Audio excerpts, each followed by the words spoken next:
Et notre invité, on l'accueille tout de suite. C'est le professeur Éric Boulanger, vice-président des relations internationales à Lille 2. Bienvenue à vous sur ce plateau.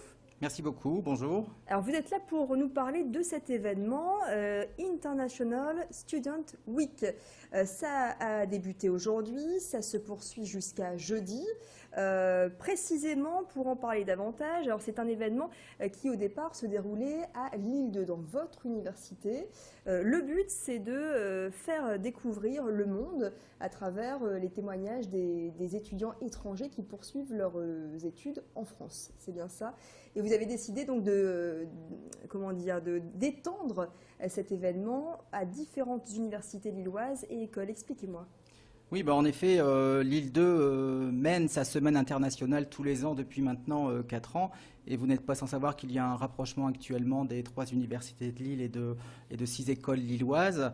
Et dans le cadre de ce rapprochement, nous avons donc proposé Lille 2 que cette semaine internationale qui n'était que de Lille 2 soit maintenant la semaine internationale de l'université de Lille. Et le principal but de cette semaine internationale, c'est de vraiment mettre la mobilité et les étudiants internationaux à l'honneur. Alors pour cela, vous organisez des tables rondes, des dégustations, des expositions. J'ai vu également d'autres événements un peu particuliers comme ça, avec à l'honneur la découverte de différentes cultures.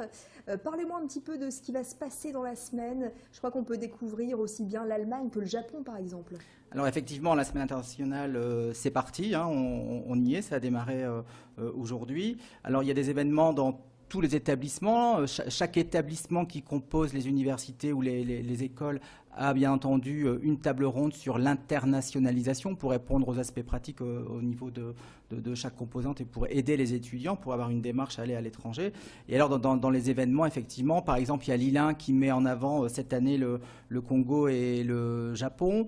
Ce qui vous concerne directement, vous les journalistes, il y a l'ESJ qui met en place un débat sur le regard des étudiants étrangers internationaux sur la presse et les médias français. À Sciences Po, il y a une simulation de négociations à l'international, type les négociations qu'on peut avoir à l'ONU. Et en médecine, qui est ma discipline, on a un speed amphi où chaque étudiant qui est parti à l'international l'an dernier doit nous présenter en 5 minutes top chrono son rapport avec un soutien audiovisuel, et on remet des prix du meilleur ambassadeur, prix du meilleur rapport de stage, prix de l'élégance diplomatique, ce genre de choses. Professeur Boulanger, est-ce que l'auberge espagnole, comme on l'a connue il y a quelques années, existe encore? Eh bien oui, parce que dans le programme, il y a une auberge espagnole qui est prévue dans une des composantes de Lille 2 cette semaine. Alors bien entendu, ça fait toujours référence, on pense toujours au film. On pense tout de suite à Erasmus, et je pense que c'est encore tout à fait d'actualité, même si Erasmus est en pleine reconstruction actuellement. La mobilité qui était intra-européenne au départ, Erasmus, a vraiment permis de mettre une dynamique à l'international qui est extrêmement positive. C'est un événement qui intervient dans un contexte particulier, un contexte concernant les affaires des différents étudiants étrangers expulsés. C'est un événement qui restera apolitique, qui ne parlera pas de ces événements?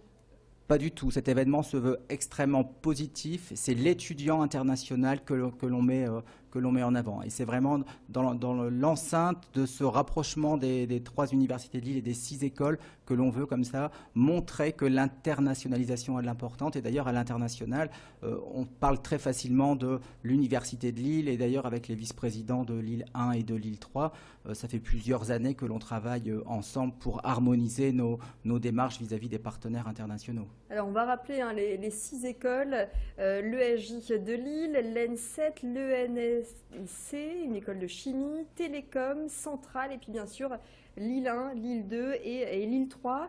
Les étudiants étrangers, professeur Boulanger, sont-ils en augmentation et qu'est-ce qu'ils viennent chercher en France?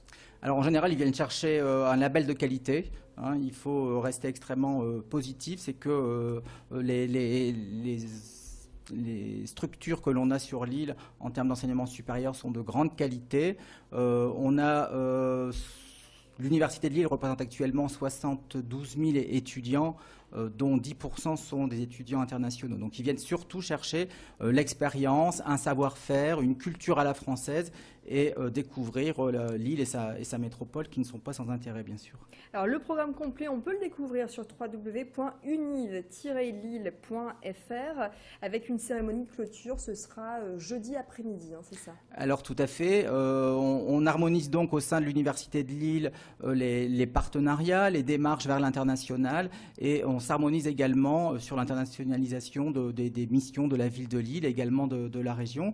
Et à ce titre, donc, on a en partenariat avec la ville de Lille, que je dois remercier ici au nom de l'Université de Lille, proposé une cérémonie de clôture donc, qui sera jeudi prochain en mairie de Lille à 18h. Et ce soir-là, à 18h, seront remis 250 passes C-Art qui sont financées par Lille Métropole, qu'il faut également remercier, qui participe à cette semaine internationale de l'Université de Lille. Et nous avons calé cette semaine internationale cette année, sur cette semaine du 21 octobre, sur la nuit des étudiants du monde, qui sera justement jeudi 24 au soir pour être phasé sur cet événement international qui est national, la nuit des étudiants du monde.